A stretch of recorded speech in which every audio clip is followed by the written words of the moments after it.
Assalamualaikum warahmatullahi taala wabarakatuh.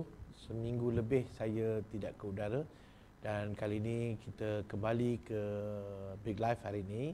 Tapi sebelum kita menjemput kita punya tetamu istimewa iaitu Wabi Fahmi, ada perkaparan berita berita yang menyedihkan rakyat Malaysia, terutama sekali warga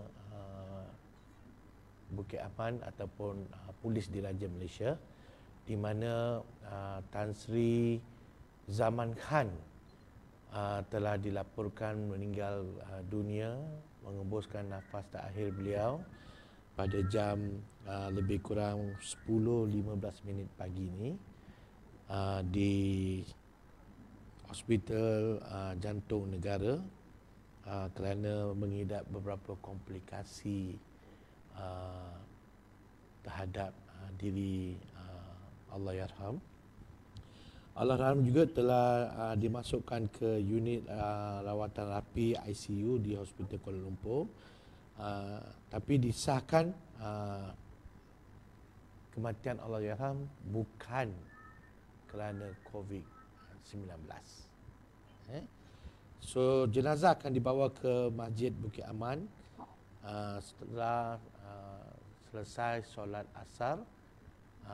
Jenazah akan disemayangkan di Masjid Bukit Aman dan seterusnya jenazah akan dibawa untuk disemadikan atau dikebumikan di Tanah Perkuburan Islam Bukit Kiara pada petang ini. Okey, kita sedekahkan Al-Fatihah buat Allahyarham Tan Sri Zaman Khan. Al-Fatihah. Bismillah. Ya.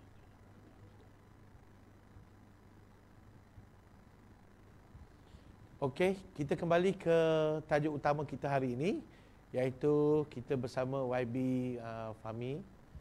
YB? Tok, apa khabar? Baik, Alhamdulillah YB. YB sihat Okay, Alhamdulillah. Saya harap perkabaran kedudukan di kawasan Lembah Pantai telah selesai dengan lockdown, dia punya kuarantin semua, YB selesai ya? Ya. Dan tak ada apa-apa, sekarang perjalanan penghidupan rakyat seperti biasa boleh keluar? Kita dah masuk fasa 2 Lembah Kelang. Ya. Dan tapi masih ada sedikit kekeliruan tentang SOP, terutama bab masjid-masjid. Semalam saya pergi saya pergi solat Jumaat di Masjid di Pantai Dalam. Yeah. Bukan seperti yang berlaku yang jadi viral seorang VIP yang potong queue. Yeah. Saya pergi ke masjid awal dan itu di situ ataupun di Putrajaya? Putrajaya. Ya. Lembah Pantai tak ada, insya-Allah kan. Jadi at least saya pergi tengok. Tapi masih ada salah faham berkaitan SOP. Dan saya harap pihak Jawi akan segera bantu penyelarasan ke fasa 2. Cuma sementara waktu saya rasa isu VIP potong queue nak masuk ke masjid ni dia dah agak lama dah ya. Tapi bila ada rakaman video tu yang agak menyedihkan lah ya. Itu yang sampai saya baru terbaca tadi, Perdana baru terbitkan satu berita menyatakan pejabat Perdana Menteri akan lakukan siasatan. Ya. Jadi tak tahulah apa dia nak buat. Tapi pada pandangan saya YB, melalui gambar yang diviralkan dan report yang dikeluarkan tu, video ke gambar ke video, saya rasa itu tidak menyenangkan rakyat sebab dah sampai ke masjid, rakyat disuruh beratur, kenamaan diberi masuk, VIP tak kira lah timbalan menteri ke disuruh masuk, lepas tu dia terus kunci pintu tu. Ya. Semain jemaat. Itu tak patutlah, tak cantik dan tak baik ya. Ya, tolak tepi politik tolak tepi pandangan politik. Ya, ini bagi saya tak patut berlaku lah. Ya. Okey YB, tujuan utama kita memanggil YB hari ini bagi kita mendiskusikan tentang plan yang akan ditawarkan oleh Perdana Menteri kepada semua dunia politik dan juga macam mana untuk beliau mentadbirkan kerajaan mengikut pengurusan beliau, di mana transformasi parlimen dan pentadbiran kerajaan ini dikatakan 7 tawaran yang telah dibentangkan ataupun yang akan dibentangkan, 7 tawaran, dan 7 tawaran itu dapat akan dapat merealisasikan macam mana untuk ditransformkan parlimen dan macam mana untuk ditadbirkan kerajaan dengan lebih baik. Adakah YB dengar pasal 7 transformasi ni YB? Ya, dia sebenarnya 7 perkara yang ditawar oleh Tan Sri Mahyadin. Mungkin 3-4 hari sebelum beliau letak jawatan, ya. Ya. Dan 7 perkara ni adalah 7 perkara yang sama. Dan sebenarnya dalam beberapa kenyataan pimpinan Pakatan Harapan sebelum ni pernah menyebut, malah juga sebagai respon pada hari Tan Sri Mahyadin mula membawa 7 perkara ni, mencadangkan, iaitu tidak lengkap dan tidak mencukupi 7 perkara ini. Malah apa yang difikirkan oleh Pakatan Harapan, kami boleh lakukan ataupun cadangkan lebih banyak dari itu, dan itu harus menjadi mungkin starting point, perbincangan asas yang kita nak fokus, terutamanya isu parlimen, isu fiskal, perbelanjaan kerajaan, khusus dalam bab bantuan kepada rakyat, termasuklah isu moratorium tanpa faedah yang terakru, dan juga beberapa prinsip seperti kebebasan institusi kehakiman dari kacau ganggu ataupun interference dari mana-mana pihak, supaya kes-kes mahkamah terus berjalan dengan lancar, dan sistem keadilan itu tidak diganggu-gugat oleh mana-mana pihak. Jadi seperti yang hari ini, tengah hari tadi, Datuk Seri Anwar Ibrahim ada mengeluarkan kenyataan, dan kenyataan itu menyebut lebih kurang perbincangan di antara pihak pembangkang dengan kerajaan tentang beberapa perkara masih berjalan, belum lagi muktamad dan belum tamat. Dan saya percaya fokus bagi pihak pembangkang ialah kita ambil semangat daripada titah tuanku yang dirakam dalam kenyataan Istana Negara, yang mana kita perlu memberi fokus kepada masalah yang dihadapi rakyat, tapi suasana politik itu, suhu politik itu perlu diredakan, ataupun kita kena ada cooling sikit, cool sikit. Cooling period. Selesaikan masalah, selesaikan masalah COVID, kemudian kita masuk PRU. Dan saya jangka isu politik akan kembali rancak mungkin dalam setahun lebih kurang, bila masa kita bersiap sedia untuk masuk PRU ke-15, insya-Allah. YB, berkenaan dengan 7 tawaran transformasi parlimen, salah satu tawaran itu adalah anti lompat parti. Bukankah ini YB adalah daripada waktu zaman PH patut dilakukan?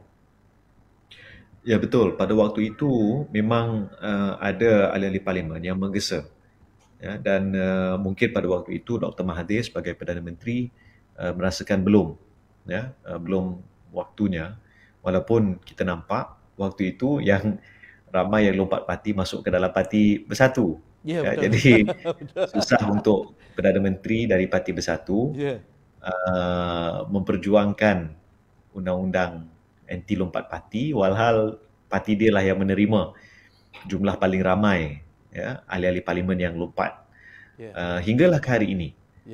Dan bukan keadilan sahaja yang terkesan, tapi UMNO juga antara yang paling awal terkesan. Jadi dalam isu Akta Anti Lompat Parti, dia bukan setakat akta ataupun undang-undang itu sahaja. Kita perlu lihat kepada apakah sebenarnya niat ataupun matlamat yang lebih penting. Ya, betul. Bagi saya sebenarnya yang paling penting ialah nilai undi para pengundi.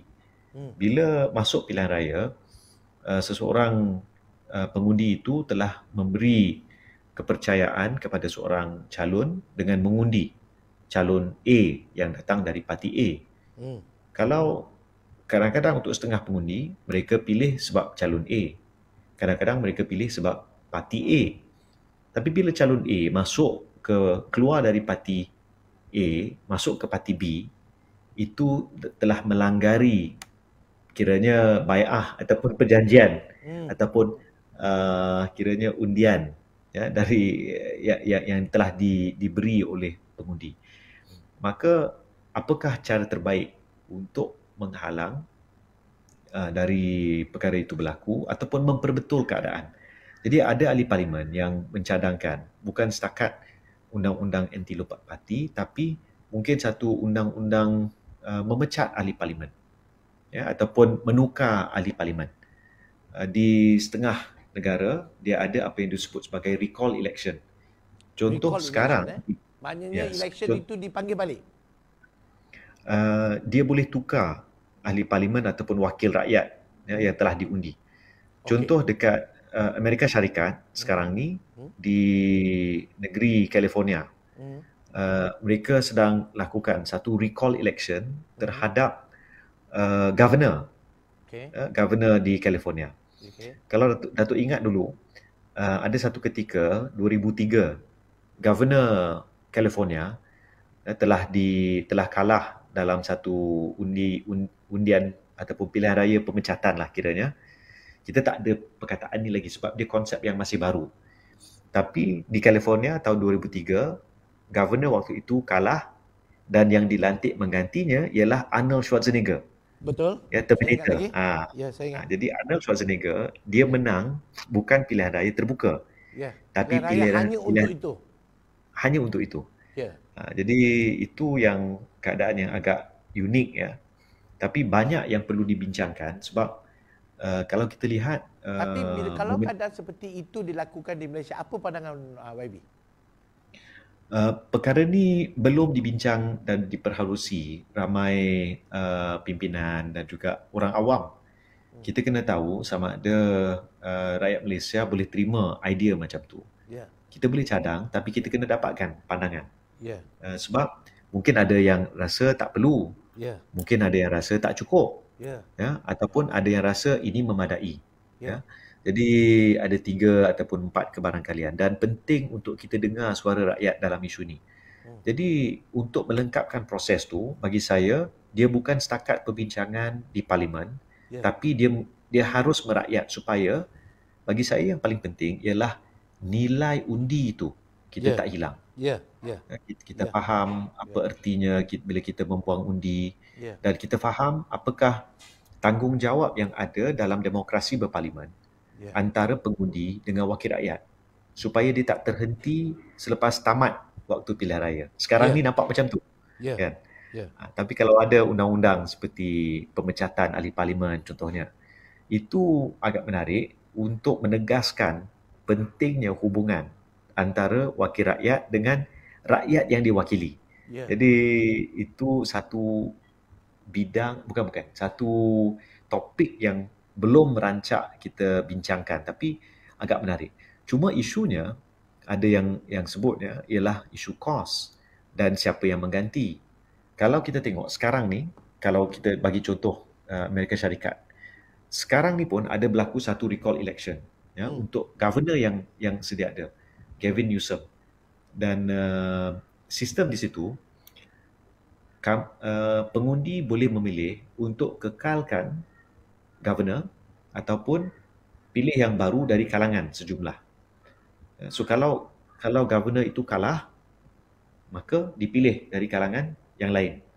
So itu yang bagi saya agak menarik lah. Sistem tu saya rasa kita kena kaji sikit. Dia bukan perkara yang mudah dan ada ahli-ahli parlimen yang tak setuju dengan anti lompat parti.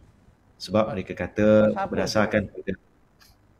sebab dia merujuk kepada satu keputusan mahkamah Ya, dalam kes Nordin Saleh, okey. ya, yang menyatakan seseorang wakil rakyat Hmm, berdasarkan Perlembagaan Persekutuan hmm. berhak untuk berpersatuan. Ya, jadi dia ambil takrif berhak untuk berpersatuan itu sebagai dia boleh keluar masuk parti. Ya, Okey. jadi di situ perlu ada keserasian, ya, dalam undang-undang.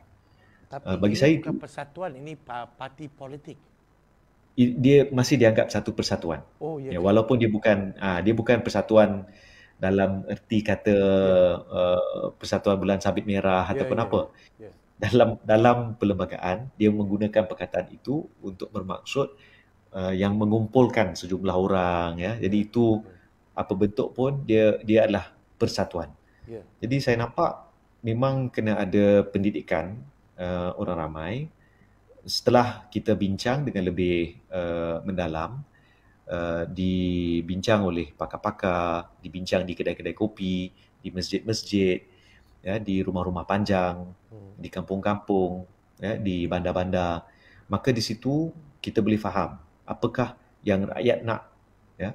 Memang mungkin waktu ini rakyat lebih fokus siapa yang boleh bantu sekarang. Ya, Ya, saya ya, tak ada makanan, saya tak ya, ada kerja, ya, ya, saya dah kena halau dari rumah. Jadi ya, mungkin dia tak kisah pasal hal tu. ya, Tapi dia masih penting, ya, ya, sebab kita tak boleh tinggalkan dua-dua perkara sebab kita anggap satu lebih penting dari yang lain. Memang ya. sekarang ni kita kena bantu, masa yang sama bila tiba masanya kita kena bantu untuk fahamkan rakyat tentang hak mengundi dan hak dia sebagai pengundi Ya, dan hak dia ke atas sesiapa yang dia undi. ya, ya. YB berkenaan dengan satu lagi tawaran yang dicadangkan juga oleh kerajaan, iaitu pelaksanaan undi 18 dalam tempoh terdekat. Pelaksanaan undi 18. Bukankah isu undi 18 ni telah diluluskan oleh Parlimen, YB?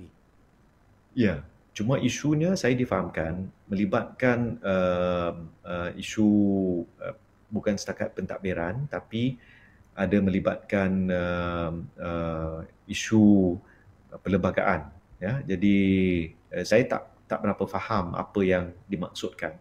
Tapi keputusan Mahkamah Kuching tempoh hari menegaskan bahawa kerajaan perlu melaksana sebelum 31 Disember. Ya. Jadi saya rasa ini satu perkembangan yang baik.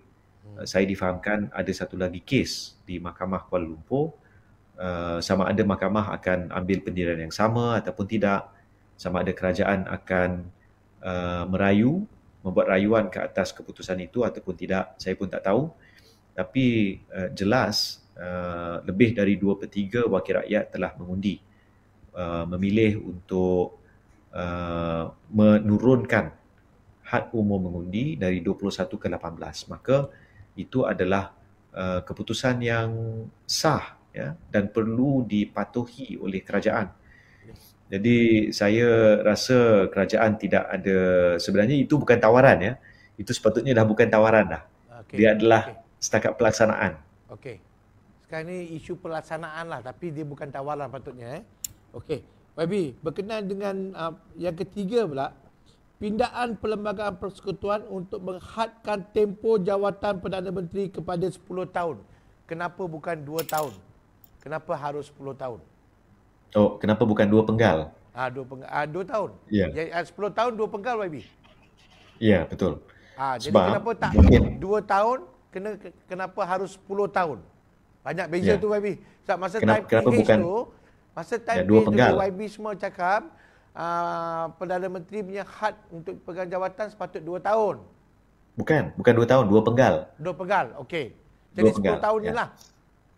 Ya, tapi ada setengah yang kata kalau 2 penggal, kadang-kadang penggal ni tak sampai 5 tahun. Ya. Ada, sebab kita bukan macam UK. Ya. Di UK, parlimen dia ada apa yang disebut sebagai fixed term. Fixed term parlimen, ya. Yang mana penggalnya telah dihadkan dan ditetapkan. Ya, jadi ditetapkan di UK setiap 5 tahun. So memang dia ada had. Tapi kita mungkin boleh dipendekkan. Ada yang 4 tahun, 4,5 tahun, satu penggal. Jadi mungkin dicadangkan 10 tahun ni dia nampak lebih baik daripada setakat 2 penggal sahaja. Nampak lebih baik. Tapi ini adalah satu kiranya macam wording yang baru, dan kita perlu tengok pro dan con, dia punya pro dan kontra dia, dan saya rasa kami belum putuskan lagi sama ada setuju ataupun tak. Ya. Dan mungkin yang dimaksudkan kalau kita rata-rata mahu dikekalkan 2 penggal, sebab ada penggal yang mungkin 3 tahun, mungkin ada yang 4 tahun. Kalau dikombainkan dia jadi 7 tahun, bukan 10 tahun. Ya. Tapi mungkin ada kebaikan dihadkan ke 10 tahun. Jadi itu bagi saya adalah perbincangan. Ya. That's why walaupun kerajaan nak pindah perlembagaan, tapi dia perlu adakan perbincangan dengan semua pihak termasuk pembangkang dan bebas untuk dapatkan 2/3. Sekarang ni kerajaan hanya ada sokongan setakat yang kita tahu sebanyak 114 ahli parlimen. Jadi untuk dapatkan 2/3 maksudnya dia mesti at least ada 140. At least 142 macam itulah. Jadi untuk dia mendapat 2/3 untuk luluskan pindaan ini, dia mesti cukup bilang. Untuk dia cukupkan, dia mesti bincang dengan kami lah.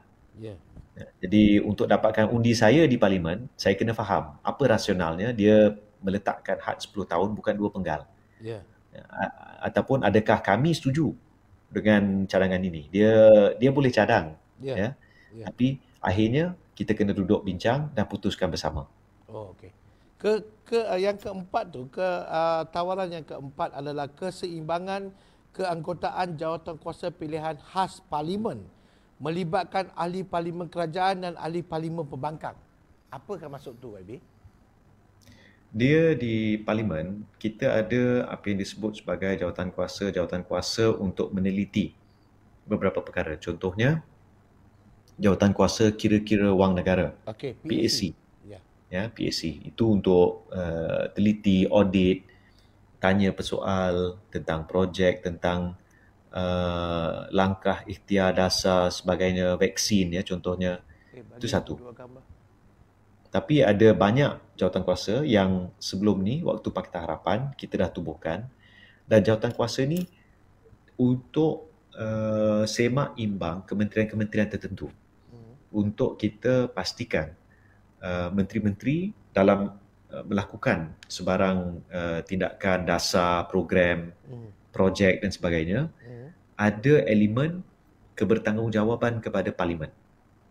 Dan ini penting sebab dalam perlembagaan perkara 43/3 berkata dengan jelas bahawa jemaah menteri bertanggungjawab secara bersama kepada parlimen.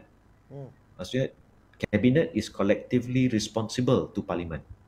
Sebab untuk mohon bajet tahunan, kerajaan mesti datang ke Parlimen dan mendapatkan persetujuan daripada ahli-ahli Parlimen. Samalah juga bila mereka lakukan sesuatu aktiviti program. Sekarang ni kita cuma tahu mungkin bila time bajet je kita akan dapat semak apa-apa program yang dilakukan. Kalau ada jawatankuasa, bila-bila masa kita boleh panggil menteri untuk dapatkan penjelasan apa yang menteri maksudkan. Ada setengah orang kata tapi menteri bagi penjelasan dalam media, buat PC dan sebagainya, tak cukup ke? Dia tak lengkap. Sebab jawatankuasa ni kami boleh duduk dan kami adalah wakil rakyat yang telah dipilih. Kami bukan cyber trooper, bukan orang bukan maksudnya ada mandat dan di situ kita boleh segera teliti untuk cadangkan beberapa perkara sebelum keadaan menjadi lebih parah. Seperti yang pernah berlaku sebelum-sebelum ni lah. So harapan kami kalau ada jawatankuasa ni, maka ahli-ahli parlimen dapat berfungsi dengan lebih baik. Satu lagi, Datuk, jawatankuasa ni dia kurang politik. Dia kurang orang kata drama dan sebagainya. Dia sebenarnya mesyuarat-mesyuarat je. Kan? Kalau kita tengok dalam dewan tu, pumpang nak lawan, nak cakap, bangun, nak bergaduh kan. Tapi jawatankuasa ni dia meeting. Dia kira macam PAC lah, bila panggil seseorang datang mesyuarat kan. Betul. Ya. Itu penting. Ya. So saya setuju dan kami merasakan biarlah seimbang dari segi dia punya komposisi, keanggotaan dia, dan kami harap ya lebih banyak jawatan kuasa dapat ditubuhkan. Bukan setakat yang ada sekarang ni, tapi bagilah peluang kepada lebih ramai ahli parlimen menyertai dan ataupun mengetuai, mempengerusikan jawatan kuasa ini. Ada lagi YB berkenaan dengan 7 tawaran yang telah dikemukakan, selain daripada keseimbangan keanggotaan jawatan kuasa pilihan khas parlimen. Yang kelima adalah setiap rang undang-undang termasuk rang undang-undang pembekalan yang dibentangkan di parlimen akan dirunding dan dipersetujui secara bersama. Ini macam mana pula YB? Ya, itu maksudnya kita kena macam saya sebut tadi, contoh untuk luluskan pindaan perlembagaan, dia perlu dapatkan persetujuan 2/3. Kalau dia tak ada sokongan 2/3, maka dia kalah dalam undian itulah. Ya. Dulu Dr. Mahathir, waktu pentadbiran beliau, ada 2 usaha. Pertama untuk turunkan had mengundi, umur mengundi dari 21 ke 18, itu berjaya mendapatkan 2/3. Satu lagi ialah pindaan perlembagaan untuk hubungan antara Sabah, Sarawak dan Semenanjung Malaysia dalam perlembagaan. Ya. Itu tidak berjaya.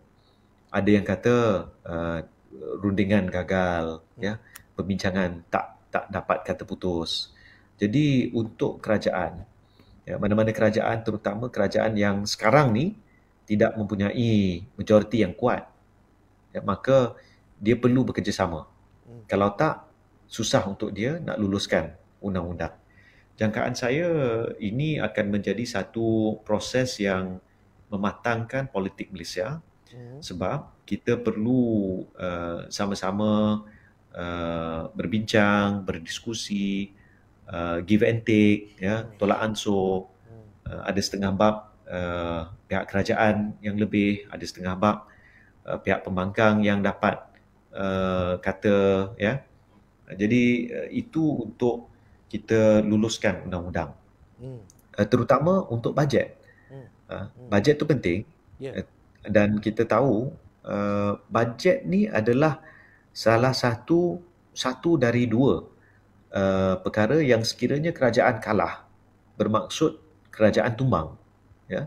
Satu dari 2 perkara. Yang kedua adalah undi tidak percaya. Bukan undi percaya, tapi undi tidak percaya.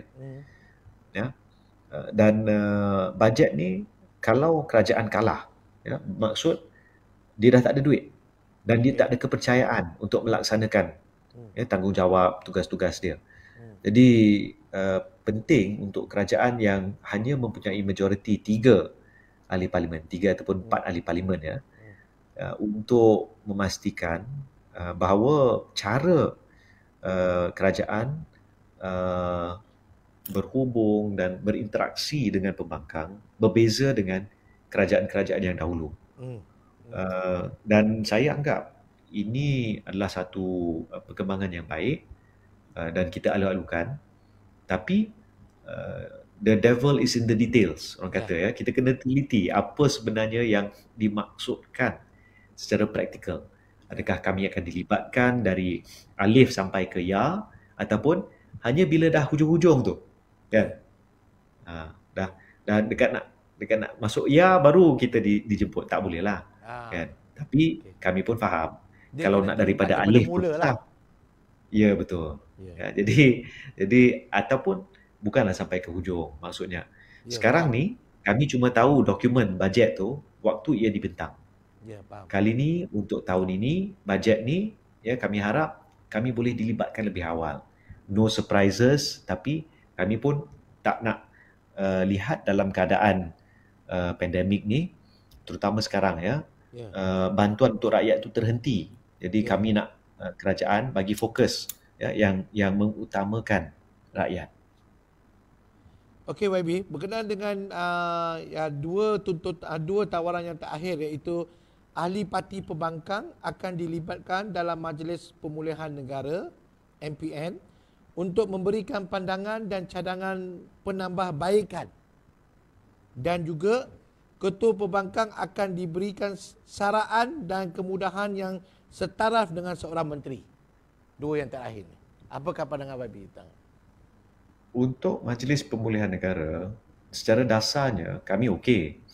Tapi bila baru-baru ni dinobatkan, di apa nama ni, diumumkan bahawa pengerusinya ialah Tan Sri Mahyadin, maka pihak pembangkang dah mula rasa ada something yang tak berapa betul ni, kan?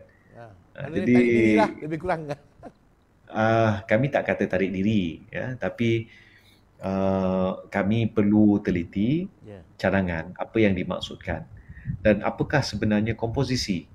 Jadi saya rasa ada wakil-wakil dari pihak pembangkang, khususnya dari Pakatan Harapan, yang ada berbincang dengan pihak kerajaan tentang hal ni, dan mungkin bila tiba masanya kami boleh umumkan apa pendirian kami.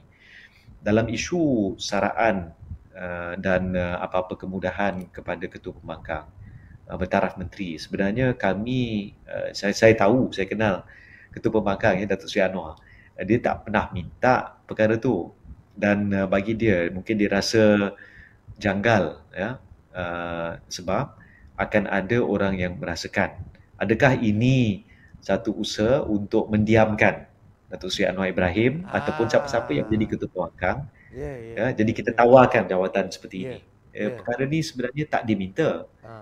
Malah berasa sedikit kekok lah, sebab kalau dalam keadaan rakyat hadapi kesusahan, ada yang hilang kerja, hilang rumah, hilang kereta, hilang nyawa, tiba-tiba Ketua Pembangkang yang nak perjuangkan hak rakyat dapat kemudahan macam menteri, kan? Jadi rasa macam tak cantik lah. Jadi ada beberapa pandangan yang telah diutarakan oleh pembangkang. Sebenarnya yang lebih penting dari isu saraan ataupun allowance ke apa ke, sebenarnya ialah akses kepada maklumat. Ketua Pembangkang dalam mana-mana demokrasi berparlimen, sebenarnya dalam sistem ala Westminster, Ketua Pembangkang setaraf bukan dengan menteri. Dia sebenarnya setaraf dengan Perdana Menteri. Ya, kalau kita lihat, ya, di United Kingdom, dari segi protokol, ya, Perdana Menteri dan Ketua Pembangkang itu dia tak jauh, ya, kedudukan dia. Kalau di Malaysia, kalau kita lihat kepada protokol yang sedia ada, kedudukan, ya, dalam contohnya di Istana Negara, ya, kalau ada program rasmi, dari segi protokol, bukan saya nak ungkit, tapi Perdana Menteri dan Ketua Pembangkang tu jauh di bawah, nombor 29 ke 23 ke lebih kurang, jauh ke bawah. Tapi dia bukan pasal kedudukan. Ya, isu yang paling mustahak dalam keadaan sekarang ialah isu data, isu maklumat, isu akses kepada apa yang sebenarnya sedang berlaku. Kalau kita utamakan program-program yang betul-betul boleh membantu rakyat, maka fungsi sebenar Ketua Pembangkang untuk membantu ialah dengan memastikan maklumat yang sampai kepada beliau betul-betul boleh ke arah memberi kritikan membangun. Dan sekarang ni di pihak pembangkang, biasanya kami kena tunggu sehingga ada whistleblower, orang yang pecahkan maklumat, ataupun macam mana. Dan kalau kita lihat, ya, biasanya dia adalah berasaskan kepada mungkin secebis maklumat yang kami terima di sini ataupun yang dibayangkan dalam media di sana. Itu tak patut berlaku lah. Jadi saya lihat yang menjadi keutamaan bukan isu saraan ataupun jawatan. Dia lebih kepada maklumat dan akses, ya. Kalau diberikan kedudukan yang setaraf dengan contohnya menteri ataupun Perdana Menteri, terutama dari segi nak mohon, nak dapatkan maklumat. Berapa ramai sebenarnya rakyat Malaysia yang telah kehilangan kerja pada waktu ini. Ya. Maklumat macam tu, saya sebagai ahli parlimen Saya sendiri pun patut dapat maklumat tu. Tapi tak dapat. Kalau kami mohon mungkin lambat lah kan. Jadi ada beberapa perkara yang akan menjadi keutamaan. But I can assure you it's not about gaji ke allowance ke dapat outrider ke, that is not the concern lah. Ya. So YB, difahamkan YB ada mesyuarat sebentar lagi. Jadi apakah conclusion YB tentang 7 tawaran untuk transformasi parlimen dan juga pentadbiran yang akan dicadangkan oleh Perdana Menteri ini? Saya lihat ini adalah permulaan yang baik. Dia belum konklusi, dia belum kata putus dan belum dipersetujui oleh pihak pembangkang. Perbincangan berterusan, sedang berjalan, dan saya lihat bagi kami sangat penting yang diutamakan ialah rakyat. Yang diutamakan adalah proses memulihkan negara, ekonomi dan rakyat itu sendiri. Jadi berpegang pada semangat itu, maka saya percaya pimpinan pembangkang akan melakukan apa yang patut, dan kami menjunjung titah tuanku dan memahami kiranya hasrat yang ingin disampaikan oleh raja-raja pemerintah bahawa kita untuk sementara waktu ini ketepikan isu politik dan fokus kepada rakyat. Saya rasa dari segi persiapan untuk pilihan raya itu akan berterusan, akan diteruskan.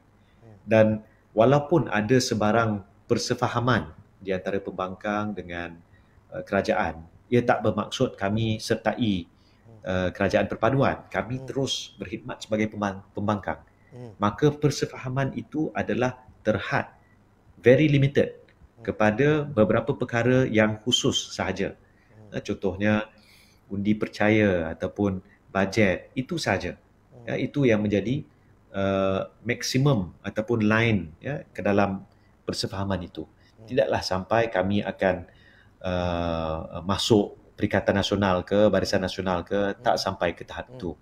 Kami akan terus berkhidmat sebagai pembangkang yang setia kepada tuanku di Parlimen untuk menjadi suara rakyat, untuk mengharapkan dan memperjuangkan keadilan untuk rakyat, insya-Allah. YB, jangan lupa bukan saja untuk menghormati dan juga setia kepada Istana Negara Agung dan perlembagaan dan sultan-sultan, juga setia kepada pengundi-pengundi YB. Memang. That goes without saying, Dato'. That goes without saying. Okey YB, terima kasih. Teruskan dengan mesyuarat YB dengan majlis YB itu. Kita akan berjumpa lagi sekiranya kita ada apa-apa isu yang terbaru akan datang ya. Assalamualaikum warahmatullahi taala wabarakatuh. Assalamualaikum warahmatullahi.